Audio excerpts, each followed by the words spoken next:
I'm here in Medjugorje and I'm with, what's your name? Roisin Kelly. Where are you from? Donegal in Ireland. In Ireland. And you? Esther Phillips. From? T, South Armagh. Wow, beautiful. Ireland as well, right? Ireland, yes. Ireland as yes. well. And how often have you been in Medjugorje? I have never counted because I'm coming since 1985. Yeah. So I've never counted. I come now at this present time twice a year. Wow. And I come for a month because I'm very busy at home, and sometimes it takes a little bit of time to, you know, kind of, you feel the peace as soon as you come here, but it takes a little while to just wind down into it. And I volunteer also with Mary's Meals here. Wow. And the same in Donegal. So I am happy to do that, especially the Wednesday and the Friday, which are the fast days. And Esther's coming. Yeah. How long have you been coming? I first came in 86, 87. Yeah. And then I came back on the 22nd of September 2002 when Armagh won the All-Ireland. And I be from Armagh, the one and only time that Armagh had won the All-Ireland. So I was here for that, and I've been coming from then twice a year. Twice a year. Why do you come back all the time? Why? Because it's peaceful and it's beautiful. For you, yeah. And you just feel at home. You feel at home here? It's special. It's lovely. Special. How would you describe it for somebody who never have come here? Indescribable. Peace. Yes, indescribable. Peace. It's everything's just, you know, lovely, welcoming. That's how the Catholic Church is loving and welcoming, no? Yes. Well, a lady asked me for my advice. She wanted to do a pilgrimage. She had never really done one. And where do you think I should go? And we mentioned all the other places, and I said to her, well, I go to Medjugorje a lot. And she said to me, well, what is the difference? And I had to pause and think for a moment. But for me personally, the difference is, other pilgrimage sites is where Our Lady was, and this is where Our Lady is. And she said, I will go to Medjugorje. Yeah, wonderful. And you feel the presence here of her? Oh, absolutely. I mean, someone even said to me before I came, it'll be very commercial now. You know, they haven't come for a long time. I said, no, the peace is tangible. Yeah. It is tangible as soon as you arrive. I mean, I can walk the street, I walk into town and say my rosary as I go. Yeah. I do it at home actually sometimes when I'm out for my walk, but you're a little bit more conscious of it. Here, it's natural. Yeah. A lot of people do it. You see them with the rosary on the street, no? And you know, the confession is very central here in Medjugorje. What would you tell a person who didn't go for a long time to confession? What is the beauty of it, and why not to be scared of the priest? I've always had lovely experiences at confession, even from childhood. So I have in fact, I had this conversation with Esther just there. It's cut back in Ireland, less and less time available, where I think if it was more and more available, actually, we might have people back in the church, because they're very slow, some people, to come back. One priest gave us an example. He used to print 500 newsletters. Now he only prints 200. And that's, you know, people are still living in a fear, and it's hard to overcome. But it can only overcome by prayer. By prayer? And for you, confession?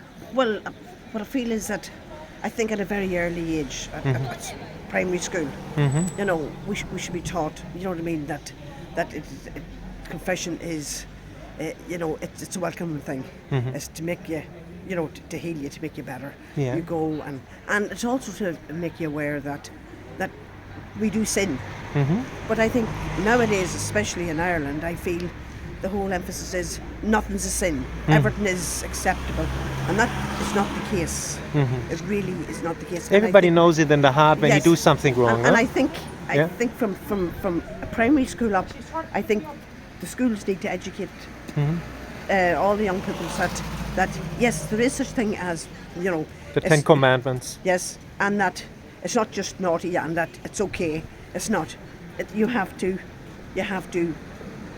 be aware and acknowledge that it's offending God, and you have to be sorry for it. And it's for our You know, good. yes. These 10 commandments not to punish us. It's for our that we are staying healthy, no? Absolutely. And a lot of people think God the Father is an old, angry man with a white beard and wants to judge us. A lot of people think that, actually, you know. It's a dove. Yeah. And but what would you tell them? That how is God the Father? Well, I mean, the actual prayer, the Our Father, you know, some people, I suppose, can't identify because maybe they haven't had a good father experience themselves. Yes. But if you've had that, I think it makes it easier to understand the Father, you know, as. But of course, Jesus being the person who came to earth, and you know, we think of him in bodily terms, it is easier. And again, some people would challenge, you know, oh, you're Mary all the time. I say yes, but she points us to her Son all the time. Yeah. This is not about, you know, come and visit me, come and see me. This is, no, come to my Son through me. Yes. That's for our Protestant friends, no? Yeah. Oh, yeah. It's exactly that they understand we don't worship her as a goddess. That's right. Or just statues. You don't worship a statue. Exactly. Yeah. We are not stupid. The Holy Spirit, I think it took me to be a mature adult to really kind of come on board with the Holy Spirit. No, it's not a dove. Yeah. It's not a dove anymore, you know. But because even from confirmation time, I can remember expecting, you know, to have some big Illumination. Yes, you know, and I have to say it didn't happen, and I was a little bit disappointed. I did get the strike on the cheek, you know. I don't know if they even do it now, you know, from the bishop. But as I've got older, I have come to pray more to the Holy Spirit. And I see you have a direct connection with God. How can that you have this living connection with this living God? It's not a dead God, it's a loving, living God. No. Well, I suppose it's from experiences here, really. You know, that I have that. I would need a lot of time to tell you that one. Yeah, tell just one thing from the heart. What flows now?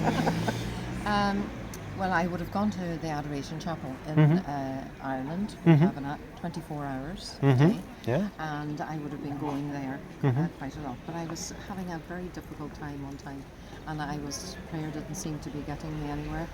And I went into the Adoration Chapel, and my prayer was, if I don't hear from you today, I'm out of here, and I might never be back. And the answer was to read a certain passage in the Bible. In fact, the priest touched on it today, and it was, you know, Peter, you know, take this thorn from my side, you know. And because when I am weak, he is strong. And that, you know, was really the beginnings of a different kind of relationship. Yes. Beautiful. I can see that in your eyes. You know, deeply touched in a certain way. Oh yeah, I never forget it, you know, because I think it's the first time he actually spoke to me directly. Yeah. Wow. It's beautiful, no? It's calming. It's giving you peace absolutely. and joy. And then of course it has continued. Yeah. You want more of it, no? Oh yes, of course. I think once you have that, and I suppose my mother had such a faith. I've always believed in the real presence. I think the people who, I might be wrong, but I think it's easier for people to fall away if they don't believe in the real presence. Yeah. You know, they haven't got that. Yeah. Otherwise, you couldn't leave. Yeah, exactly. I'm talking too much. No, that's beautiful. No, you. Oh my God, you touched me. I hope you can edit this. And how is it for you? You have so much joy. How do you get that joy? How do you get that joy? Just say how. Radiates. Yeah, you radiate it. How would you describe it? We all want this joy, you know, this simplicity, and we don't have it. How can you get it? How do you get it? I don't know. I'm a poor pilgrim. I am. But how do you live? You know, I am so blessed. I'm just so blessed that my mother, God rest her, you know, brought us up in the faith. Yeah. That my mother struggled. I hadn't got the experience that Roisin had. For a loving father, I hadn't got a father figure in my. For me, my also life, a bit distant. He was there, but emotionally a bit distant. No? Oh, well, he wasn't there for us. And we had 6 of a family. You know, wow, yeah. Myself, my brother, was the youngest, and we hadn't got that. But my mother and my aunt, they instilled it all in us. Do you know what I mean? Wow. Not terribly religious, but honest, truthfully religious, no? You know, they lived it every day. They lived kindness, and they lived, you know. And my mother, I believe, you know, prayed night and day really to rear us. I'm convinced. I look at you shine, and I read a book. Children look what the parents do. If it's not authentic, they go for another faith. Yeah. You have to radiate joy and peace and truth. If not, they go. I myself went for some time off. I wanted to become Jewish, study with Jewish rabbi, because I said no. My dad a bit grumpy, and I said this can't be God grumpy. It's not authentic somehow. And your mother taught you something authentic. Yes. Our mum, her idea for holiday was going to Loch Derg, which was an awful pilgrimage. It's unique in the entire world. Yes, Loch Derg. It's 3 days of fasting, and no sleep. In an island, and that was her idea. That was Mummy's a holiday, and we were mesmerised by she'd say. You had to walk around these beds. I mean, say, well, Mummy, when nobody was looking, why didn't you? Have a wee sleep? And she'd say, they're stone, they're all stones, Esther, so anyway, yes. I see it, you radiate, and she radiates peace, joy, that's the combination here of Medjugorje, peace and joy, Yes. Unbelievable. Yes. And at the end, what would you tell people? Why should they come to Medjugorje one time? What would you tell them? Why come here? To buy a nice statue like our lady here, from the lady here, no? Yes. Yeah? There's no words to describe what happens. You have to come. Yeah. I would beg everybody that is listening to this to please just come the once. And if it doesn't do it for you, that's okay. That's okay. You know what I mean? But what I'm saying is just come and experience, because I can't say the words. Yes. There's no words that can say what it's like or how you feel.